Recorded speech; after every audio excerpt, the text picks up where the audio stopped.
आजमगढ़ से गठबंधन के प्रत्याशी धर्मेंद्र यादव हमारे साथ हैं, उनसे बात करते हैं। धर्मेंद्र जी, आप यहाँ से प्रत्याशी हैं, आजमगढ़ की बात आपसे करेंगे क्योंकि आपका एक राष्ट्रीय परिदृश्य में भी आप लोग जाने जाते हैं। इंडिया वर्सेस एनडीए में कौन इस बार भारी पड़ रहा है? स्वाभाविक है, इंडिया में इंडिया ही भारी पड़ेगा। क्योंकि आप इंडिया से हैं इसलिए कहेंगे? नहीं, इंडिया को तो भारी रहेगी। बीजेपी के लोग करें कि इंडिया नहीं जीतेगी, कहें बीजेपी के लोग इस बात को। वजह क्या लग रही है? नहीं, बीजेपी के लोग कह के दिखाएं इस बात को कि इंडिया नहीं जीतेगी।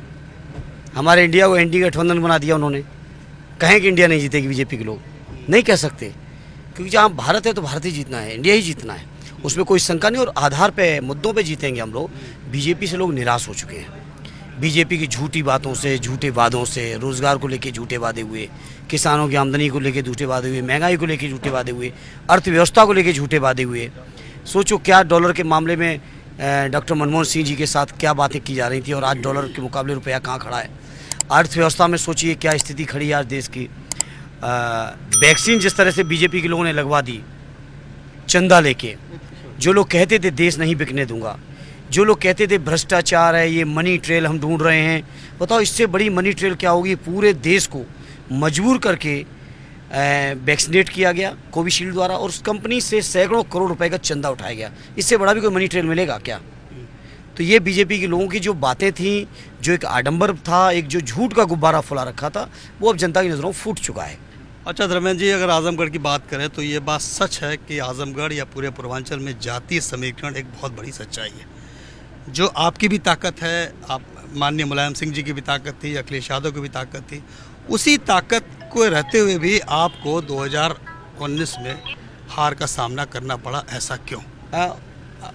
19 की हार को चलो मैं मानता हूँ कि बेईमानी की हार थी। हमने तो इलेक्शन पिटीशन वगैरह भी फाइल की थी, लेकिन चूँकि स्वामी प्रसाद जी पार्टी में आ गए थे तो उनके सम्मान में हमने वो पिटीशन विड्रॉ की थी, और बेईमानी से हराया जरूर गया था, लेकिन हमने हिम्मत नहीं हारे थे और ना आज हारे हैं। शायद आपको इस बात को आप हमारी बातचीत से महसूस भी कर रहे होंगे। और इस बार ऐतिहासिक जीत होगी इंडिया गठबंधन के तकरीबन सभी उम्मीदवारों की, और मुझे भी आजमगढ़ के लोग अपना आशीर्वाद दे ही देंगे। अच्छा, ये कहा जाता है, खासकर जब आपकी पार्टी की बात होती है, कि जातीय समीकरण के जकड़न में बंधा हुआ है, उससे बाहर नहीं निकलता, यही जीत हार का फैसला है। तो ऐसा क्यों है कि पूर्वांचल में या खासकर आजमगढ़ में जातीय समीकरण ही हावी होता है? देखिए, जिसके पास कोई मुद्दा नहीं होता वो इन तरह की बातें और आरोप लगा लेते हैं। बीजेपी के लोगों को मीडिया के साथियों ने खुली छूट और लाइसेंस दे रखा, वो कुछ भी कहें। प्रधानमंत्री चाहे अपने को पिछड़ा कहें तो उनको जाति नहीं होगी। प्रधानमंत्री चाहे एक जाति विशेष के सारे प्रतिष्ठित पद दे दें तो जातिगढ़ नहीं है। वो कहावत है ना, वो कत्ल भी करते हैं तो चर्चा नहीं होती, हम आव अड़ते हो जाते हैं बदनाम। तो हम लोग बदनाम कर दिए जाते हैं क्योंकि हम लोग दबे लोग हैं, पिछड़े लोग हैं, शोषित लोग हैं, पीड़ित लोग हैं। हम लोगों की अप्रोच और पहुंच बड़े बड़े मीडिया घरानों के साथ नहीं है। हम लोगों की पहुंच बड़े बड़े उद्योग घरानों के साथ नहीं है। हम लोगों की पहुंच के बाहर हैं बड़े बड़े अधिकारी, बड़े बड़े पदों पर बैठे लोग। हम लोग गरीब लोग हैं, जरा भी अगर अपने लिए संघर्ष करते हैं तो बदनाम कर दिए जाते हैं। वही लोग, बीजेपी के लोग, बड़े से बड़े काम। मैं पूछना चाहता हूँ, जातिवाद की अगर आपने बात छेड़ी है तो जवाब दे भारतीय जनता पार्टी। 350 डायरेक्ट IASओं की सीधी भर्ती केंद्र सरकार ने की है, JS स्तर के। एक भी बैकवर्ड हो, एक भी दलित हो, एक भी आदिवासी हो, एक भी हमारा कोई मुसलमान भाई हो, ये बात को मीडिया के साथियों आप जाति चश्मे से नहीं देख पाओगे।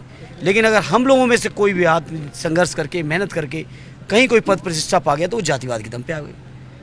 अरे इतना अन्याय न करो भाई, हम लोग भी लोकतंत्र में बहुमत के लोग हैं। सवाल पूछते हैं जो घूमते रहते हैं। हमारा मेरा आपसे अनुरोध है, यही सवाल जो मैं आपसे कह रहा हूँ, मैं आप ही के माध्यम से बीजेपी से पूछता हूँ कि जवाब दें 350 IAS में कितने बैकवर्ड, दलित, SC ST माइनॉरिटी हैं। जवाब दें कितने PSUs में बैठाएं। जवाब दें प्रधानमंत्री जी खुद को पिछड़ा कहते हैं, उनके खुद के PMO में कितने बैकवर्ड, दलित अधिकारी बैठे हुए या माइनॉरिटी के लोग बैठे। राष्ट्रपति भवन में कितने बैठे। केंद्र सरकार के जितने महत्वपूर्ण विभाग हैं, किसी विभाग का सचिव बता दें आप। उत्तर प्रदेश की बात करें तो DGP और चीफ सेक्रेटरी से लेके जिले के कलेक्टर, कप्तान तक आ जाइए। ये आपके साथी राहुल गांधी ने इस मुद्दे को उठाया था। नहीं, राहुल जी भी उठाएंगे, और जो भी इस वर्ग की प्रतिनिधित्व करेगा ज़रूर उठाएंगे। राहुल जी को मैं धन्यवाद देता हूँ।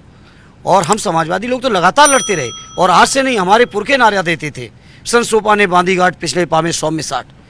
बाबा साहब भीमराव अम्बेडकर का संविधान खत्म हो रहा है, बाबा साहब के संविधान जब खत्म होगा तो न लोकतंत्र होगा, न आरक्षण होगा, न भागीदारी होगी, न सम्मान होगा, न क्यों स्वाभिमान। लगता है कि आप लोग ये बार बार कहते हैं कि संविधान पे खतरा है, संविधान खत्म होगा, ऐसा क्या है? 10 साल बीजेपी का कहती जो है कि लोग रास्ता है, डरा रहे हैं, आप डरा रहे हैं, बीजेपी का आरोप है। बीजेपी क्यों डरा रहे हैं? बीजेपी कहती है कि संविधान के नाम पर लोगों को बीजेपी के काम। आज बताइए देश में ऐसा कौन व्यक्ति होगा जो इस बात को कहे कि उसे honourable chief justice of India का भरोसा या विश्वास ना हो? तो संविधान को खतरा कहाँ है? मैं उसी पे आ रहा हूँ। Honourable chief justice of India को इलेक्शन कमीशन की सिलेक्शन कमेटी से बाहर किया जाता है। ये क्या संदेश दिया जा रहा है? देश की लोकसभा के अंदर से 150 विपक्ष के सांसदों को निष्कासित किया जाता है। फिर देश के संविधान के बाद अगर कोई सबसे महत्वपूर्ण कानून है तो आईपीसी है, सीआरपीसी है, सीपीसी है। इन कानूनों में व्यापक संशोधन किए जाते हैं और जो संशोधन लाए जाते हैं वो ऐसे संशोधन हैं कि उन संशोधनों के माध्यम से कभी जनता अपनी अगर आवाज़ खड़ी करना चाहेगी तो इस तरह के कठोर कानून बना के जनता की आवाज़ को दबाने के षड्यंत्र हो रहे हैं। ये बीजेपी की जो नीति है, और मेरे से छोड़िए, कैमरा बंद करके कभी बीजेपी के अंदर के लोगों से पूछेगा। हम कैमरा खोल के भी पूछते हैं। नहीं, खोल के तो नहीं बता पाएंगे, इतनी हिम्मत अभी उनमें नहीं है। हमारा काम है पूछना। नहीं, आप अकेले में पूछिएगा, कैमरा पे नहीं बताएंगे, मैं जानता हूँ। लेकिन जब आप बंद कैमरा करके बात करेंगे तो वो ज़रूर बताएंगे किस तरह से बीजेपी के लोग खुद तानाशाही से त्रस्त हैं। विपक्ष तो है ही है, जनता तो है ही है, जो बीजेपी में मंत्री हैं, मुख्यमंत्री भी हैं, केंद्र में हैं, एमपी हैं, एमएलए हैं, बड़े पदों पे हैं, वो भी त्रस्त हैं। आजमगढ़ के लिए धर्मेंद्र यादव का सबसे बड़ा मुद्दा क्या है? चलिए राष्ट्रीय बात होगी। आजमगढ़ में अगर आप सांसद चुने जाते हैं तो सबसे बड़ा मुद्दा क्या है, प्राथमिकता क्या होगी, जो बुनियादी चीज़ें हैं उसको कैसे आप सर्व करेंगे? आजमगढ़ को समझने के लिए मैं आपको उसकी रूपरेखा में थोड़ा सा जाऊंगा। आजमगढ़ समाजवादियों की सरजमी है और लगातार समाजवादियों को यहाँ के लोगों का आशीर्वाद मिला है। सदैव नेताजी ने बहुत दिली रिश्ते बनाए इस जिले के साथ। चौधरी साहब ने कहा था हम बागपत छोड़ सकते, आजमगढ़ नहीं छोड़ सकते। नेताजी ने कहा इटावा मेरा दिल है तो आजमगढ़ मेरी धड़कन है। आदरणीय राष्ट्रीय अध्यक्ष जी ने कहा कि आजमगढ़ मेरा दूसरा घर है। तो जहाँ इतने गहरे रिश्ते हों, पहली मेरी प्राथमिकता होगी उन रिश्तों को, उन जज्बातों को, उन भावनाओं को मैं जो हमारे बड़े लोगों ने निभाई उनको मैं निभाऊं। जब भावनाएं निभी रहेंगी तो बाकी तो जो भी मेरे पास क्षमता होगी, सांसद के तौर पे क्षमता होगी तो सदन है मौजूद हमारे लिए, विपक्ष के सांसद होंगे तो संघर्ष होगा। और जैसा कि माहौल है देश का, इंडिया की सरकार आएगी तो इंडिया सरकार की जितनी भी योजनाएं संभव हैं वो आजमगढ़ में सबसे बेहतर तरीके से लागू कराना मेरी प्राथमिकता होगी। दो छोटे छोटे आखिरी सवाल आपको भी जाना है।